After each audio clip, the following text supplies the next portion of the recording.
오늘의 주요 뉴스입니다.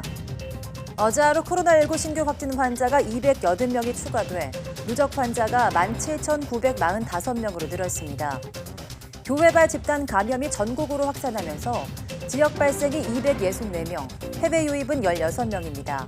사망자는 1명이 추가돼 누적 사망자는 310명으로 늘었습니다. 고3을 제외한 수도권의 모든 유치원과 초중고교의 등교 수업이 다음 달 11일까지 전면 중단됩니다. 교육부는 수도권의 확산세가 진정되지 않고 학생과 교직원 환자가 급증하고 있어서 원격 수업으로 전환한다고 밝혔습니다. 인도에서 보름 만에 코로나19 감염자가 100만 명이 늘어나고 프랑스와 이탈리아, 독일 등 유럽에서도 확진자가 급증하고 있습니다. 미국에서는 플로리다와 텍사스를 중심으로 신규 환자가 크게 감소하고 있고 일본과 베트남에서도 감염자가 줄었습니다. 미국 식품의약국 FDA가 코로나19 혈장 치료제를 긴급 승인한 가운데 WHO는 혈장 치료법에 대해 신중한 입장을 보였습니다. 혈장 치료법이 오래 사용됐지만 항체화 성공 수준이 환자마다 달라서 치료법을 표준화하기 어렵다고 말했습니다. 정부와 의사협회 견해차가 좁혀지지 않으면서 의료계 총파업이 내일부터 사흘 동안 강행될 것으로 보입니다. 지난 21일부터 시작된 전공의 파업 참여율은 70%에 달해서 주요 대형 병원에서 수술과 진료 일정에 차질이 빚어지고 있습니다.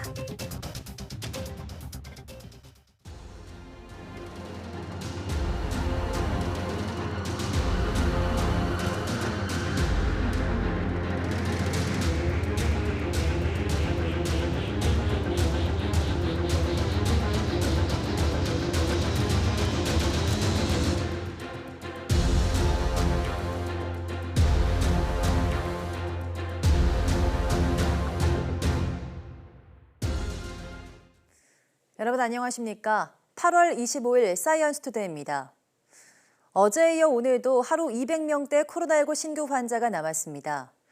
중앙방역대책본부가 발표한 0시 기준 신규 확진자는 280명, 누적 환자는 모두 17,945명으로 집계됐습니다. 감염 경로를 보면 국내 발생 264명, 해외 유입 사례는 입국 거명 3명을 포함해서 16명입니다. 국내 발생을 지역별로 보면 서울 134명, 경기 63명, 인천 15명 등 수도권에서만 212명이 나왔고 이 밖에 대전 10명, 충남 9명, 강원 8명, 경북 6명, 대구 5명, 광주 4명, 전북 4명, 부산 3명, 세종 3명, 제주 3명, 경남 2명, 전남 1명 등 전국의 거의 모든 지역에서 신규 환자가 확인됐습니다. 1명의 추가 사망자가 나와서 누적 사망자는 310명이 됐고 위중증 환자 역시 38명으로 늘었습니다. 국내 코로나19 유행이 전국으로 확산하는 가운데 방역당국이 전파 고리를 끊지 않으면 환자가 기하급수적으로 증가할 수 있다고 경고했습니다. 정은경 중앙방역대책본부 본부장은 코로나19 감염이 우리 목전까지 다가왔다며 저를 포함해 누구도 감염으로부터 자유로울 수 없는 위험한 상황이라고 진단했습니다. 정 본부장은 1명의 확진자가 감염 가능한 시기에 100명, 수백 명의 접촉자를 만들고 환자가 기하급수적으로 증가하게 된다고 설명했습니다. 그러면서 대유행으로 진행되는 것을 막으려면 사람 간 전파되는 연결 고리를 끊어야 가능하다며 이번 주, 다음 주까지 사회적 거리두기 실천이 향후의 전망을 결정할 것이라고 덧붙였습니다. 문재인 대통령이 강화된 사회적 거리두기에 맞춰서 국무회의를 화상으로 진행했습니다. 문 대통령은 사회적 거리두기 2단계가 장기화할 경우 경제적 어려움이 커질 것이고 여기에 대한 비상한 대응이 필요하다고 강조했습니다. 문 대통령의 국무회의 발언 직접 들어보시죠. 방역을 위한 불가피한 조치로서 사회적 거리두기 2단계의 시행이 장기화될 경우 경제적 어려움은 더욱 커질 것입니다. 이에 대한 비상한 경제 대응이 필요합니다. 다만 이번의 비상경제 대응은 반드시 방역과 조화를 이루는 방법으로 이루어져야 한다는 점을 명심해 주기 바랍니다. 방역에서 성공하는 것이 곧 경제를 살리는 길입니다. 방역 강화 조치는 국민의 생명과 안전을 지키는 길이면서 동시에 경제 회복의 지름길입니다. 방역을 강화하면서도 한순간도 경제를 소홀히 할 수 없습니다. 방역과 경제는 반드시 함께 잡아야 하는 두 마리 토끼입니다. 정부는 이번 코로나 재확산에 대해서도 비상한각으로 대비해야 합니다. 코로나 확산에 따른 예상 시나리오를 세우고 시나리오별 대응책을 철저히 마련해야 합니다. 사회적 거리두기 2단계 시행이 경제와 민생에 미치는 영향을 점검하고 필요하다면 기존의 비상경제 대책을 보완하거나 추가해야 할 것입니다. 코로나 확산을 막기 위한 비상한 방역 체계 가동과 함께 고용 안정과 경제 피해 최소화, 민생 안정과 경기 회복을 위한 대책 마련에도 정부 역량을 집중해 주기 바랍니다. 필요하다면 대통령 주재 비상경제회의를 개최할 수도 있을 것입니다. 네, 정부는 이번 주가 3단계 격상 여부를 결정짓는 중대고비라고 다시 한번 강조했습니다. 또 방역을 방해하는 행위에 대해선 엄정한 조치를 취할 것이라고 밝혔습니다. 오늘 중대본 회의에서 박능호 장관의 발언 직접 들어보시죠. 이번 주가 사회적 거리두기 3단계 격상 여부를 결정짓는 중대한 고비입니다. 사회적 거리두기 3단계가 시작되면 일상이 정지되고 일자리가 무너지는 어려움을 감내해야만 합니다. 방역당국과 지자체는 추가 확산을 최소화하기 위해 공공기관 운영 중단 등 다양한 조치를 동원하고 있습니다. 클럽과 노래 연습장 등 12개 고위험 시설에도 집합금지 명령을 시행하였습니다. 사회적 거리두기는 코로나19의 전국 확산으로부터 우리를 보호할 유일한 백신입니다. 하지만 허위 정보, 가짜뉴스 유포, 방역 공무원에 대한 폭행과 자가격리 이탈 등 우리 방역을 방해하는 일부 사례도 발생하고 있습니다. 정부와 지자체는 공동체의 건강을 위협하는 행위에 대해서는 엄정한 조치를 취할 것이라는 점을 다시 한번 강조드립니다. 코로나19가 확산하고 있는 수도권의 유치원과 초중고등학교, 특수학교가 내일부터 다음 달 11일까지 등교 수업을 하지 않고 원격 수업으로 전환합니다. 유은혜 부총리 겸 교육부 장관은 오늘 수도권 교육감들과 긴급 합동 브리핑을 열고 이같이 발표했습니다. 다만 진로와 진학 준비가 시급한 고3은 원격 수업 전환 대상에서 제외합니다. 또 특수학교와 60명 이하의 소규모 학교, 농산어촌 학교는 여건에 따라 자율적으로 등교 여부를 선택할 수 있도록 했습니다. 교육부는 일단 다음 달 11일까지 원격 수업을 진행한 뒤 코로나19의 확산세와 방역당국과의 협의 등을 거쳐 원격 수업 연장 여부를 결정할 방침입니다. 수도권을 중심으로 한 감염이 크게 번지면서 서울시가 원스트라이크 아웃 카드를 빼들었죠. 방역 수칙을 어긴 게 적발되면 그 즉시 집합금지 명령을 내린다는 건데 이미 문을 닫은 대형 학원 말고 소규모 학원들이 여기에 포함됩니다. 비상이 걸린 학원가에 김우준 기자가 다녀왔습니다. 서울 양천구에 있는 한 학원. 입구에 체온계와 함께 방명록이 비치돼 있고 강의실 안에는 감염 차단을 위한 가림막도 설치했습니다. 학원 강의실 안입니다. 보시는 것처럼 책상은 각각 떨어져서 설치되어 있는데요. 책상마다는 비말을 차단하기 위한 아크릴 가림막도 설치되어 있습니다. 하지만 현장 점검을 나온 구청 공무원들이 구석구석 살피자 방역 구멍이 곳곳에서 발견됩니다. 방명록을 열어보니 정작 체온을 써놓는 칸은 비어 있고 기록을 하셔야 돼요. 모든 학생을요? 매일 그렇죠. 학생들도 떨어져 앉아 있긴 하지만 사회적 거리두기 기준인 2m보다 가깝게 붙어 있습니다. 즉시 시정 명령이 내려집니다. 그래도 거리는 이렇게 최대한 저희가 최대한 애들 오면 띄우셔야 지그재그로 안 치거나 2m 이상 띄우셔야 되고 네네. 인근 학원도 마찬가지로 허술합니다. 방역 대장을 갖추긴 했지만 소독 환기 현황과 호흡기 증상 여부를 적는 내용 등이 빠져 있습니다. 앞으로는 이렇게 방역 수칙을 제대로 안 지키면 원스트라이크 아웃제를 적용해 2주 동안 문을 닫아야 합니다. 학원 관계자 여러분께서는 방역 수칙을 반드시 준수하셔서 서울시의 원스트라이크제 불이익을 당하지 않도록 유념해 주시기 바랍니다. 학부모들은 방역 고삐를 바짝 조여야 하는 필요성을 인정하면서도 학업 공백을 생각하면 걱정이 깊어집니다. 보내야 될까 말아야 될까 그런 고민이 끝도 없이 하면서도 보내게 되거든요. 너무 학교도 안 가는 입장에서 너무 이제 아이들의 그런 학습 능력이 너무 떨어질까 봐. 학원 측은 현실에 맞는 세심한 규정을 만들어달라고 요구합니다. 현재 원생 300인 이상 대형 학원은 고위험시설로 분류돼 운영 금지됐는데 이게 실수용 인원이 아닌 면적 기준으로 정해 억울한 사례가 생긴다는 겁니다. 아니고 면적만 크면 현재 인원이 거의 소집이 안 되어가지고 극소수로 하고 있어도 그걸 쉬어라 이런 결론이 되니까 불합리하다 이거죠. 서울시 교육청은 이에 대해 현장에서 제기된 문제들을 충분히 반영해 개선 방안을 만들겠다고 밝혔습니다. YTN 김우준입니다. 아이를 키우는 맞벌이 부부들도 비상입니다. 아이를 돌봐줄 사람이 없는데 그렇다고 회사를 그만둘 수도 없고 소가리가 이만저만이 아닙니다. 엄윤주 기자가 보도합니다.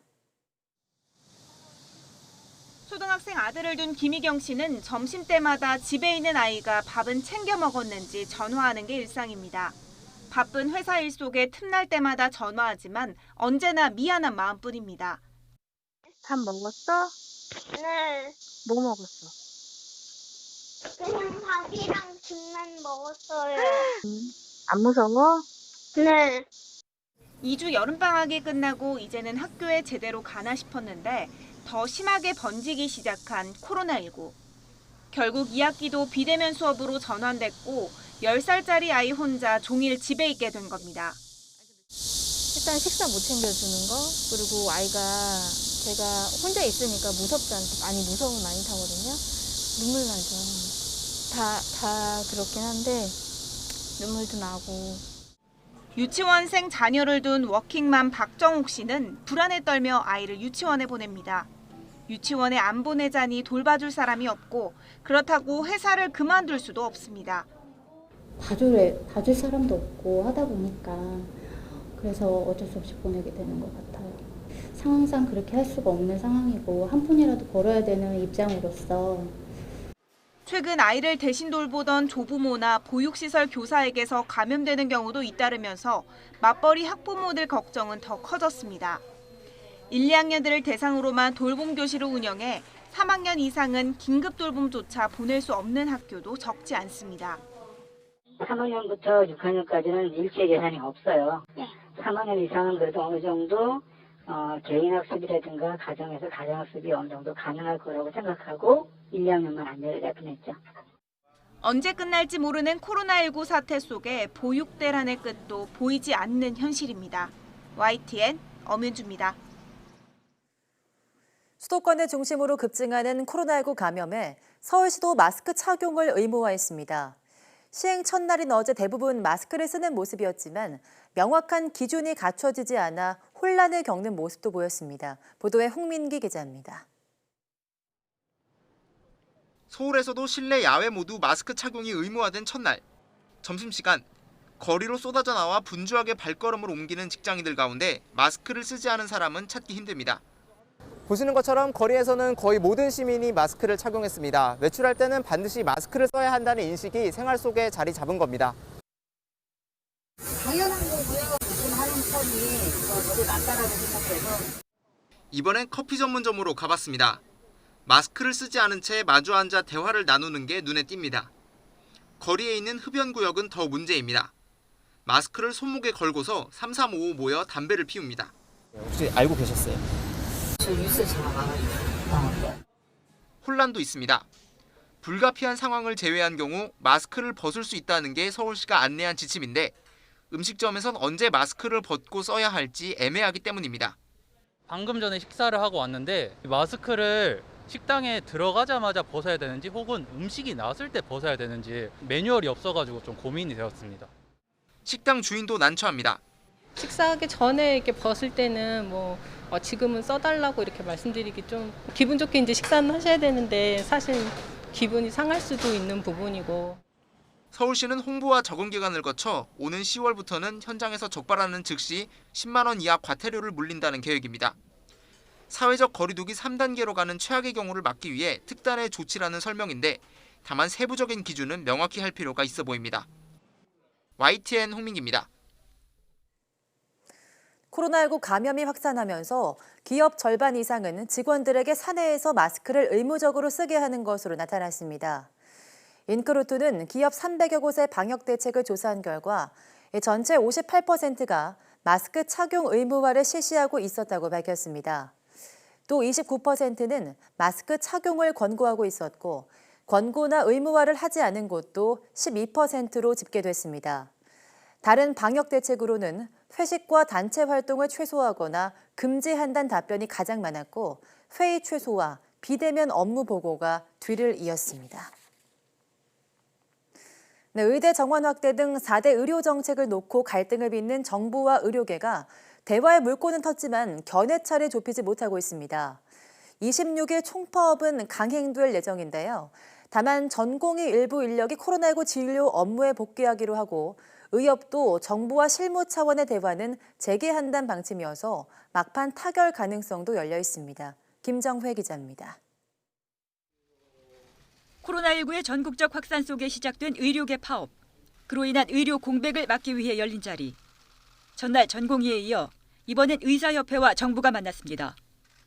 시작은 순조로웠습니다.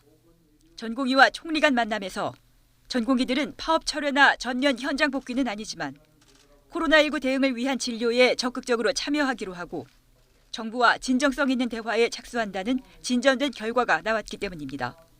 보건의료 현안 정책에 대해 의료계와 열린 자세로 진지하게 논의하겠습니다. 그러나 이번 만남은 달랐습니다. 정부는 대화 먼저, 의료계는 정책 철회를 계속 고수했습니다. 회의는 1시간 만에 끝났습니다. 의사협회는 이미 진행 중인 전공의와 전임의 파업, 26일부터로 예정된 2차 총파업을 예정대로 진행한다고 밝혔습니다. 그렇다고 대화 창구를 아주 닫진 않았습니다. 양측은 코로나19의 심각성에 공감하고 즉각 실무 대화를 갖기로 해 막판 타결 가능성도 열어뒀습니다. 그러나 이미 주요 대형 병원에선 이미 전공의와 전임의 파업으로 인한 진료 차질이 빚어지기 시작했습니다. 외래 진료와 신규 환자 입원, 수술 일정을 대폭 줄이기 시작한 겁니다.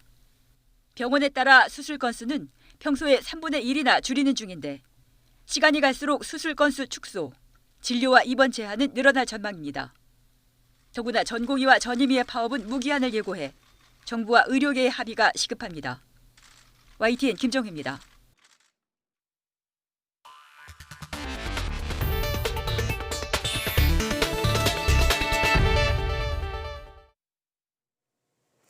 미국 식품의약국 FDA가 코로나19 혈장 치료를 긴급 승인한 가운데 세계보건기구 WHO는 혈장 치료법에 대해서 증거 수준이 낮다며 신중한 입장을 보였습니다.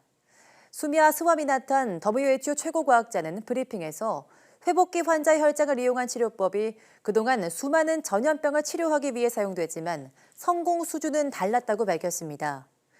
또 전염병에서 회복된 환자의 항체 수준이 서로 다르기 때문에 이 치료법을 표준화하기 어렵다고 설명했습니다.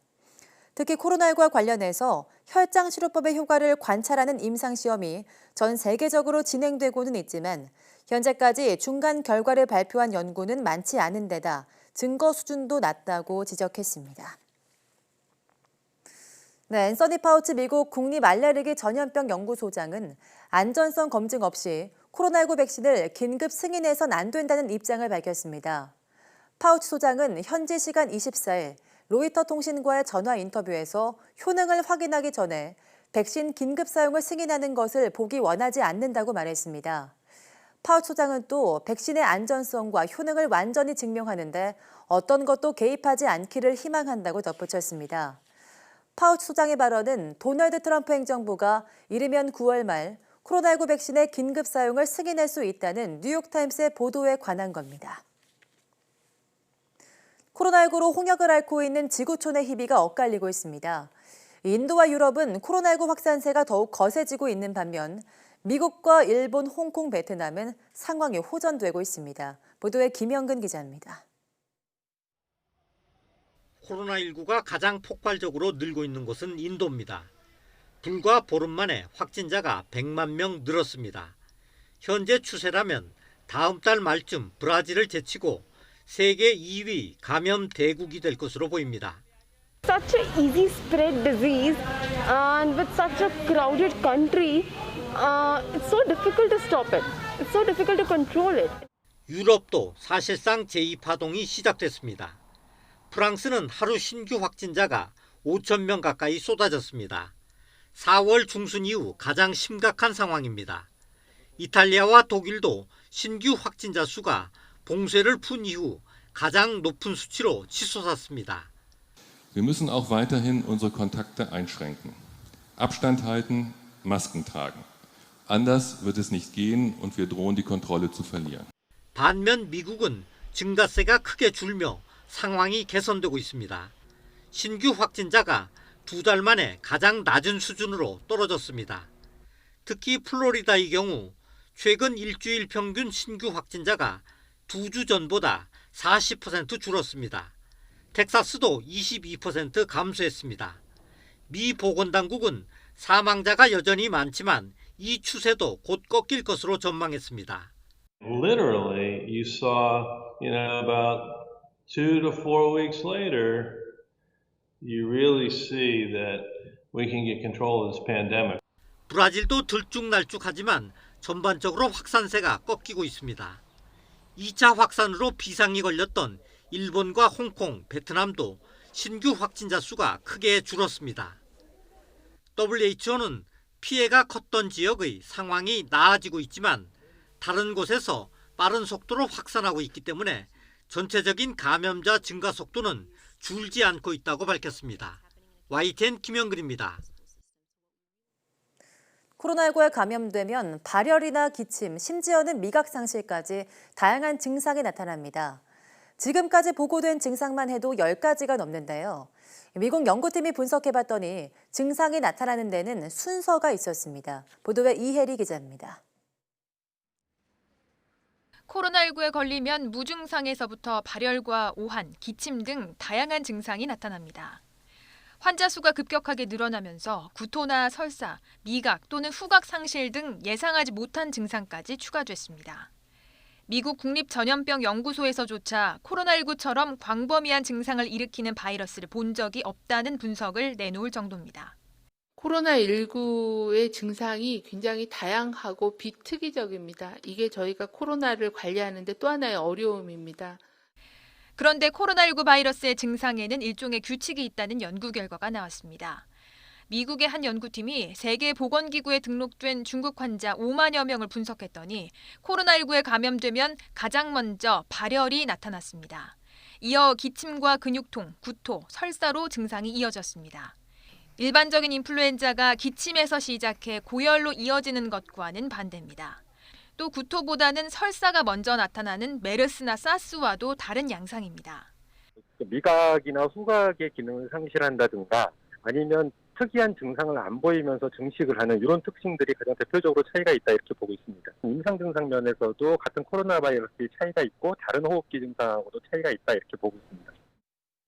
연구팀은 이번 연구가 인플루엔자 등 다른 질환과 코로나19를 구별하는 데에도 상당한 도움을 줄 수 있을 것으로 기대했습니다. 다만 환자의 면역 상태에 따라 증상이 워낙 다른 만큼 꼼꼼한 진단검사와 환자 모니터링이 필요하다고 전문가들은 덧붙였습니다. YTN 사이언스 이혜리입니다.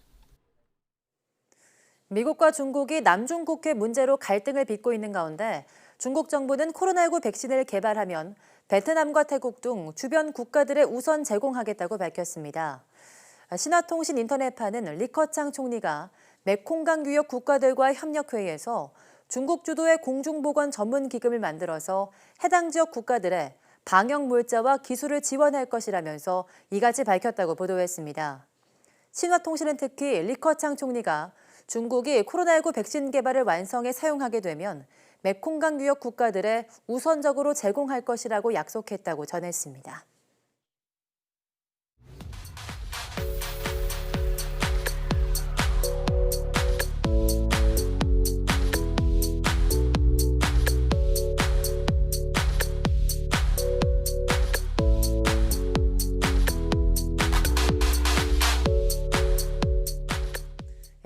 장마와 기록적인 폭우로 아직도 복구 작업이 한창인 곳이 많습니다.